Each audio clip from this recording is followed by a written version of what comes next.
The final push for and against issue 1.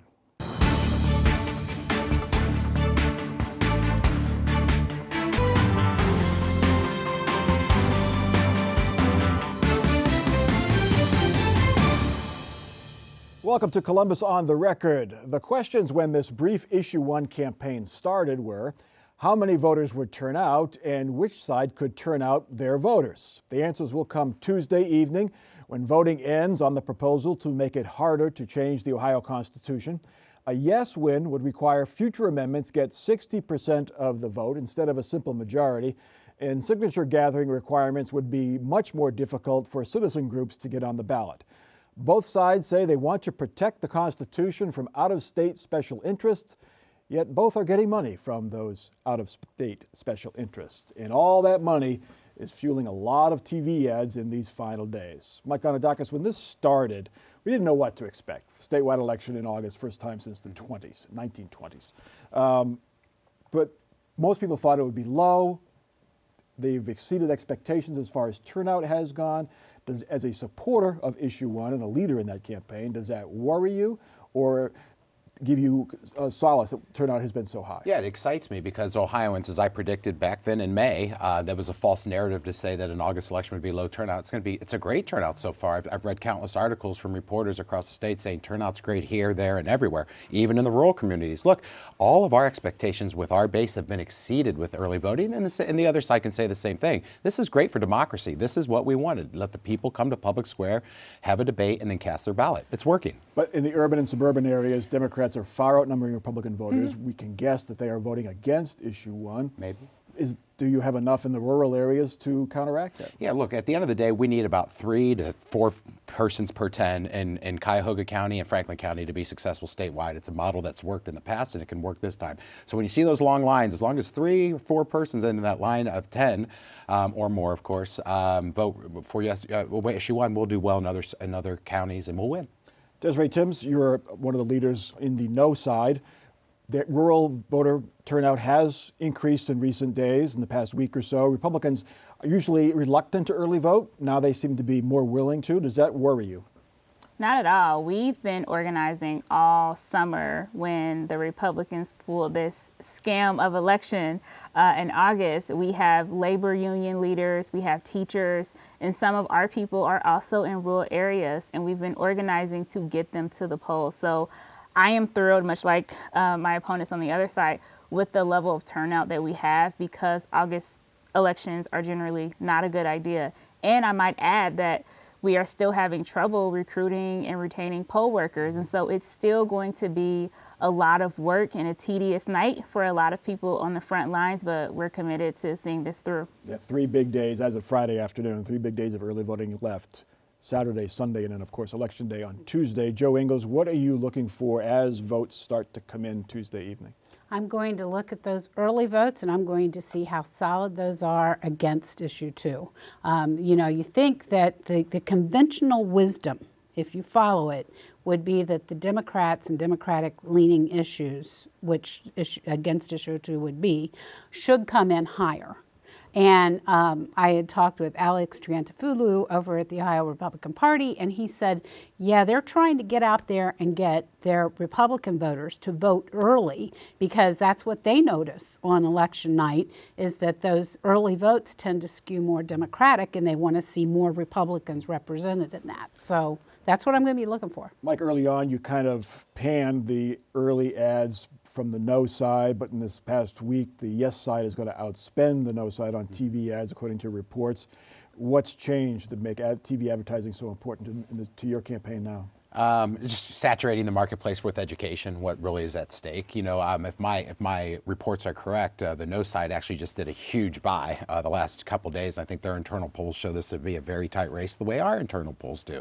It's a very tight race right now. So it's a turnout election on election day. Our people show up on election day. We love where we are right now, leading in with the momentum to Tuesday, August 8th. Grassroots, Desiree, we'll talk about the get out the vote. You mentioned labor unions. Who else is trying to get the vote out on the no side?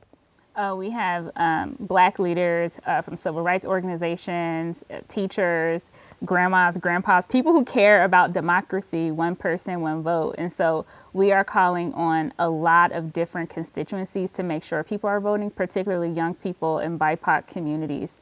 And I think that we will win on Tuesday, and I think we'll win by a simple majority. You're relying a lot on churches, kind of a souls to the polls in rural areas. You usually think souls to the polls. You think of African American churches in urban areas, but here I think you're trying to do that in the rural area, right, Mike?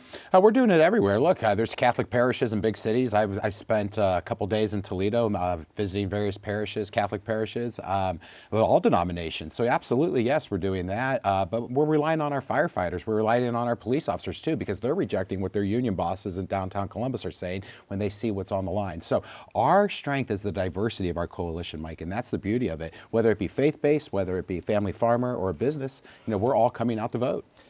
Joe Ingles, is this going to be decided on the issue itself, whether we should make it harder to change the Constitution, or is this election going to be, because it's in August and it's a tough time to get people to come out and vote, is it going to be decided on organization and turnout? Well, that's a good question. I guess we'll see, because I don't know. But, I think that organization and turnout is going to be key, and whoever does a better job of that is going to end up on top with this. I think it's a hard time to get people out to vote, but the early vote has proven to be very successful for a lot of people, and we hear a lot of people saying, I'm voting early because I don't want to have to deal with this on election day. All right.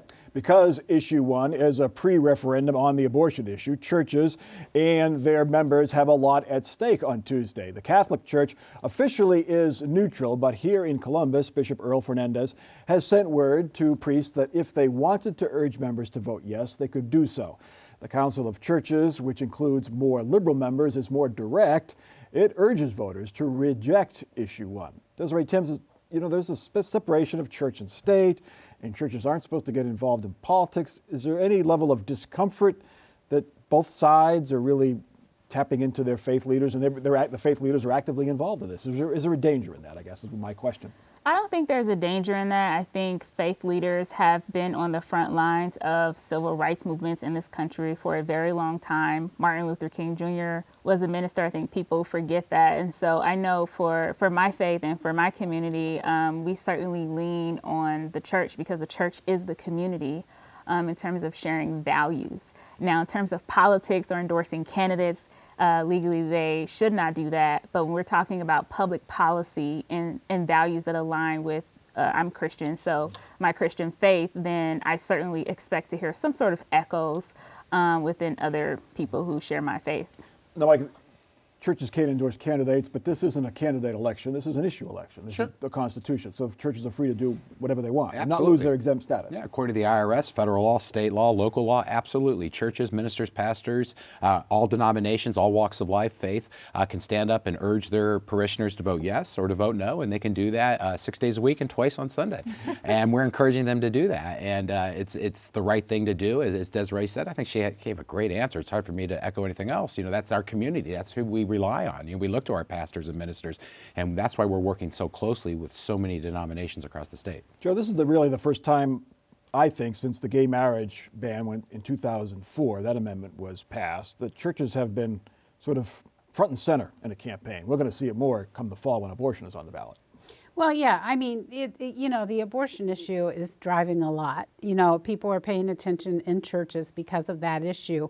But, I mean, it's been going on for a while. If you look at a lot of the groups put out like a scorecard, and they put them in the churches and the flyers and the bulletins, and on the card, under the windshields when they come out. Yep. Yeah, there's all kinds of things going on in every election. You might not think about it, but churches have always taken stands and on both sides, and it's the way it is. Do church members follow their leaders? Have we done polling on that? Yeah, no, I don't know. I mean, I guess you go into the booth, it's a private decision, right? Yeah. So maybe we'll find out. I mean, there's polls that show that Catholics, the membership is not quite as clearly opposed to abortion rights as the leaders are. Well, I think we have some polling, but I'd be curious to dive into it a little bit more, particularly when we think about white evangelical churches. They tend to vote more conservatively, and so There has been some studies, I think, as church attendance sort of has waned over the years in the United States. But I'd be curious as well to sort of see what actually happens when said pastor encourages his or her delegation to vote a particular way. What is Plan B for opponents of abortion rights? Mike, you're also the head of Ohio Right to Life. What is Plan B if issue 1 fails? It's not going to fail, but to answer your question, that's what I'm here to do. We have to work harder. Got to wake up Wednesday, August 9th and work harder. And we're going to do that. We're going to have the resources to do it. And then to win in November, we have no other choice. We're not going to take our ball and go home. We're going to dust ourselves off, get up and go to work and fight hard to win in November. Is there another alternative route that your side might take? Either another, you can't probably don't have time to put another amendment on the ballot, but is there a way to change state law between now and then, try to sort of take some wind out of the sails of this amendment push? Yeah, as of right now, the Secretary of State's office said that they qualified for the ballot in November. We don't know if it's going to be issue 2, 9, 10, 1, and we got to find that out. But other than that, the Secretary of State said they've qualified. Their signatures are valid. I'm a student of the law. We should all respect the law, and they've qualified. So here we go. Desiree, what is Plan B for supporters of abortion rights if issue 1 succeeds, and it will take 60% to get that amendment passed in November? What is your plan? Plan A is to win in August.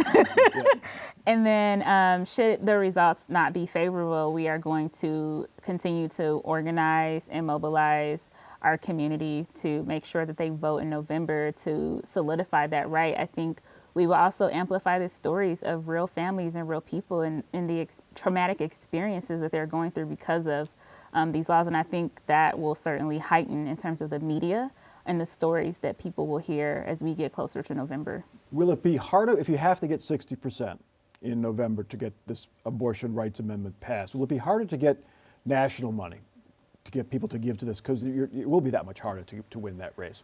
I don't think it will be harder. I think people who have family members in Ohio who are sending their children to universities here will certainly care about their children's rights. And I think people will be fired up to make sure that we meet that 60% threshold. But I don't think we'll have to do that because I believe that we are going to win next week. Joe, you're at the State House. What are lawmakers? Is there any chatter? What if issue 1 passes? What if issue 1 fails? What happens? Well, Governor DeWine has talked about having lawmakers come back and maybe clarify the 6-week heartbeat ban that's been put on hold by courts. That had some issues last summer. It does have exceptions for life of the mother, but then, we heard where sometimes they had problems, doctors had problems figuring out where the lines were. There's a lot of things going on with that they would like to have clarified going into this election. So that's one thing I'll be looking for. All right. Next topic. Unless they deliberately went out of their way to find unregistered voters to sign their petitions, it looks like supporters of legal marijuana will get their question on the ballot. Advocates came up short in their initial signature gathering effort and then had a week and a half to make up the difference. They had until today to submit 679 valid signatures. They submitted 6,500 signatures to the Secretary of State's office for inspection. That means 9 out of every 10 of those signatures would have to be rejected for the issue to fail to make the ballot. Joe Ingles, it looks like legal marijuana will be on the November ballot unless something extraordinary happens. But 6,500 signatures in 10 days, it's pretty impressive. Well, we had reports, people going into boards of elections to do early voting. They said they saw people out there gathering signatures. You could do that if you were far enough away from the building. And that's a great place to actually get those registered voters because, if they're going in to vote, they're registered and they will vote. Yeah. So, I think that was easy. Plus, it's summer. So there's a lot of stuff happening, Mike. You can go anywhere and find places to, get people to sign petitions. State fairs. Yeah, state fairs, county fairs, festivals, all kinds of places. If only all petition drives, Desiree, were happening while we're having an election, they all would get on the ballot, right?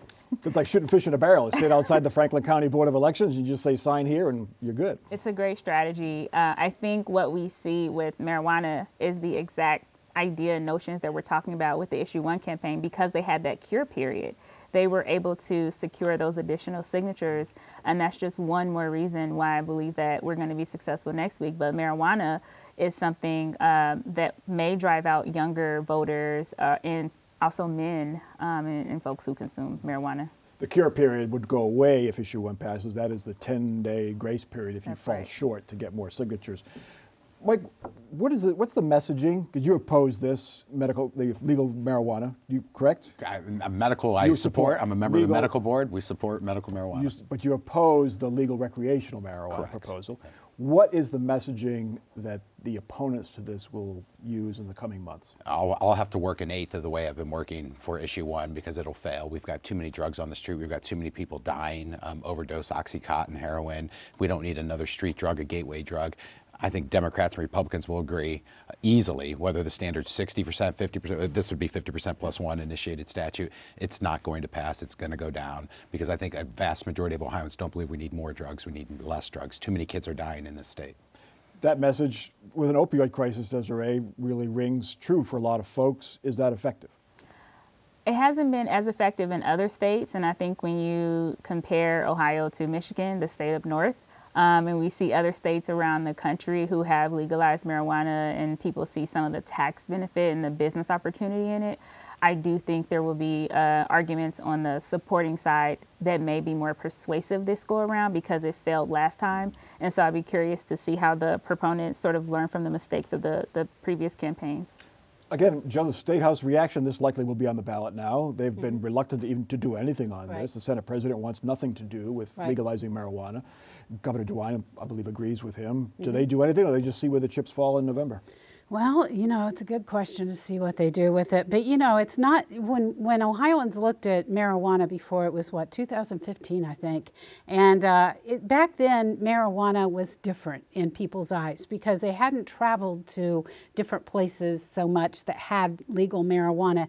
And now that you've got border states like Michigan who have legal marijuana, people are seeing it more for themselves. So the question is, has the attitude changed?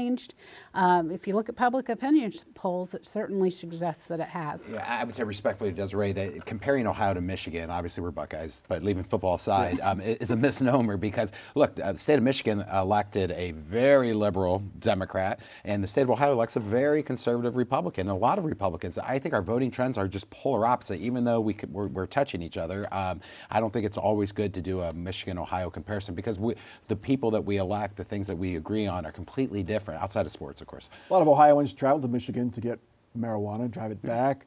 We've seen other states do it, and it hasn't led to the catastrophe that opioids has led to. The studies are mixed on the effects it has on the economy and on health, but it certainly has not been as bad as what we've seen with fentanyl and opioids and painkillers. Are Ohioans going to equate those two, or do they see them as two different drugs? I'm going to take Joe's argument and say, well, people go to other states and see it. I go to other states quite often for what I do, and it's disgusting. You go to Colorado, what you see on the streets. You go to other states that have legalized, liberalized pot. It's everywhere. I mean, I fear for Mothers Against Drunk Driving now because it's going to be potheads that are driving. I don't. Other states have not seen Sure they spikes. They've seen it's been some increases in driving under the influence, but they're saying treat it like alcohol, and we still have drunk driving even though beer is legal. Yeah, look, we have medical marijuana. It's licensed, regulated. Pharmacists, doctors are involved. It's working here. You don't have to go to Michigan to get medical marijuana. You can get it right here in the great state of Ohio. Desiree, a lot of conservative states have rejected recreational marijuana proposals in recent months. Will Ohio follow those states, or are they? I mean, do you worry that, or from your side as a supporter, do you worry that they would follow others? Like I think Arkansas was one of the states that rejected it.